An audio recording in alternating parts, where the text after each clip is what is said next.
नमस्कार दोस्तों, आज हम फंगल डिजीज़ के बारे में बात कर रहे हैं। इसको हम लोग आयुर्वेदा में दद्रू कहते हैं। आम भाषा में आप लोग इसको दाँत खाद खुजली या रिंगवॉर्म के नाम से जानते हैं।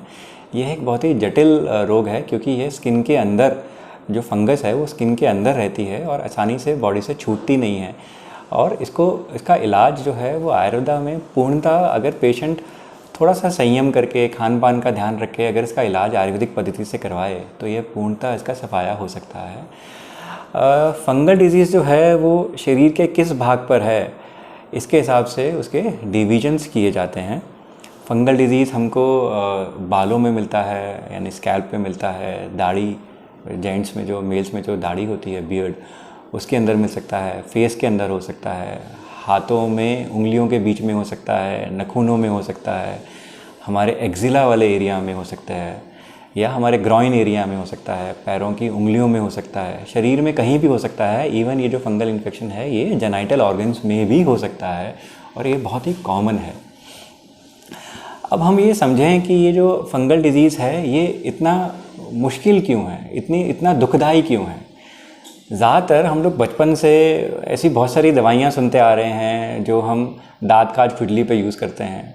ये जितनी भी दवाइयाँ हैं ये प्योरली एंटी फंगल नहीं होती। इसमें किसी में स्टेरॉइड्स मिले होते हैं, किसी में एंटी बैक्टीरियल चीज़ें मिली होती हैं। तो ये सब चीज़ें मिलकर जो उस फंगल डिजीज़ को और उसकी जो जड़ है उसको और मजबूत कर देता है। मतलब जितने भी हमारे स्टेरॉइडल ऑइंटमेंट्स हैं वो वहाँ की इम्यूनिटी को वीक करता है, जिससे शुरुआत में तो आपको ऐसा लगता है कि आपको फंगल इन्फेक्शन ठीक हो रहा है, लेकिन लॉन्ग टर्म में जैसे ही आप उस ट्यूब को या उस ऑइंटमेंट को बंद करते हो ये डिज़ीज़ एकदम से बढ़नी शुरू हो जाती है।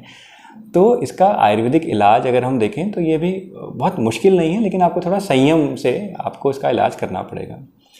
अब हमें समझें कि ये फंगल इन्फेक्शन होता क्यों है। तो आयुर्वेद के हिसाब से जितने भी फंगल डिजीज़ हैं ये कफ प्रधान रोग है, मतलब कफ के विकार के कारण ये होता है। अमूमन ये पेशेंट हमसे पूछता है कि दूध या दूध के बने चीज़ें फंगल डिजीज़ में क्या खाने चाहिए। तो दूध या दूध से बने जितने भी पकवान हैं, चाहे वो क्रीम है, चाहे वो बटर है, चाहे वो चीज़ है, ये सब चीज़ें कफवर्धक हैं। तो कफवर्धक आहार फंगस डिजीज़ में पूर्णतः निषेध है। आप इसका जितना इससे दूर रहें उतना जल्दी आप अपने फंगल डिजीज़ से छुटकारा पा सकते हैं। दूसरा जो आयुर्वेद के हिसाब से यह क्लेद से उत्पन्न होने वाला रोग है, मतलब शरीर में जल महाभूत की अधिकता से होने वाला रोग है। तो ऐसे में जल का उपयोग भी उतना ही करें जितना शरीर आपसे मांग रही है। अब हम ये कैसे जानें कि हमारी शरीर हमसे कितना पानी मांग रही है। तो हम एक चीज़ को अक्सर इग्नोर करते हैं, प्यास लगना। प्यास लगना एक ऐसा साइन है जो बॉडी दर्शाती है जब शरीर में जल की कमी होती है। आज हम प्रायः हर जगह देखते हैं जल पियो, पानी सेहत के लिए अच्छा है, लेकिन आयुर्वेद इस सोच से भिन्न सोच रखता है। जितने पानी की शरीर को आवश्यकता है उतना पानी ही पीना चाहिए, और प्यास जो है वो इसका एक माध्यम है शरीर का ये बताने का कि शरीर को अब पानी की ज़रूरत है। तो फंगल डिजीज़ को ट्रीट करने के लिए पानी का इंटेक भी जितना ज़रूरी है उतना ही करना चाहिए। इसके अलावा दही का प्रयोग कम से कम करना चाहिए। बहुत मिठाइयों का या बहुत मधुर रस का सेवन, जैसे बहुत ज़्यादा चावल का सेवन या बहुत ज़्यादा फर्मेंटेड चावल का सेवन, इस तरह की चीज़ों का हमको परहेज़ करना चाहिए। इसके अलावा एक बार हमने खाना खाया, वो खाना पूर्णतः पचा नहीं, हमने फिर से खाना खा लिया, इस तरह की आदतों से बचना चाहिए। खाना हमें टाइम पे खाना चाहिए। इसके अलावा आयुर्वेद ये भी कहता है फंगल डिजीज़ को जीतने के लिए हमें तिक्त रस प्रधान औषधियों का और खान पान का हमको प्रयोग करना चाहिए। इसमें जैसे गिलोय है, नीम है, खाने में परवल है, तोरी है, मेथी है, घिया है, इस तरह की चीज़ों का प्रयोग हमको ज़्यादा करना चाहिए, क्योंकि जब तक हम डिज़ीज़ के जो उत्पादक कारण हैं जब तक हम उनको नहीं बंद करेंगे इस डिज़ीज़ से मुक्ति पाना मुश्किल है। अब फंगल डिजीज़ वाले पेशेंट को क्या क्या प्रिकॉशंस, क्या क्या ध्यान में रखना चाहिए, ये एक्चुअली बहुत ज़रूरी है ताकि रोग को हम बढ़ने से रोक सकें। पहली बात तो जो पर्सनल हाइजीन है उसका बहुत ध्यान रखना चाहिए। अगर सर्दियां नहीं हैं तो हम हर एक पेशेंट से बोलते हैं कि शाम को जब आप घर पर आते हो तो एक बार प्लेन पानी से बाथ लो और फ्रेश कपड़े पहनो।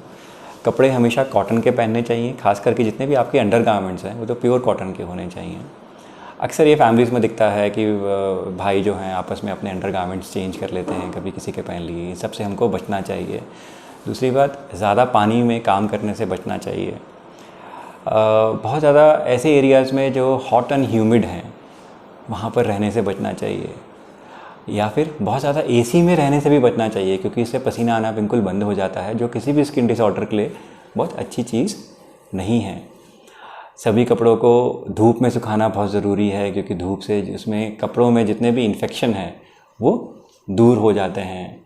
खाने पीने के सारे जितने भी प्रिकॉशंस हैं उनके बारे में हमने बात की ही है।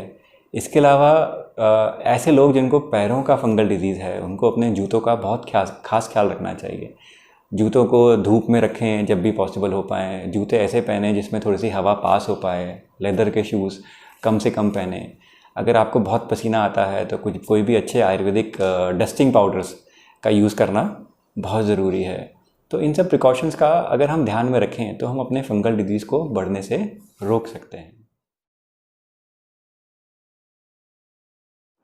अब हम फंगल डिजीज़ के ट्रीटमेंट के ऊपर आते हैं। तो जैसा कि मैं अपनी हर वीडियो में बोलता हूँ कि आयुर्वेद में अलग अलग रोगियों में एक ही डिज़ीज़ का अलग अलग इलाज होता है। तो इसलिए यहाँ पर एक कॉमन इलाज कहना हमारे लिए थोड़ा मुश्किल है, लेकिन फिर भी कुछ एक हर्ब्स जो कॉमनली यूज़ की जा सकती हैं, जैसे नीम है, विडंग है, गिलोय है, इनको आप यूज़ कर सकते हो। अमलतास का प्रयोग, अमलतास एक बहुत काली सी लंबी सी फली होती है, उसके अंदर का जो गूदा है उसको खाने में और उसके पानी से उस एरिया को धोने से, ये कुछ एक ऐसी चीज़ें हैं जो कॉमनली हर फंगल डिजीज़ वाले पेशेंट यूज़ कर सकता है।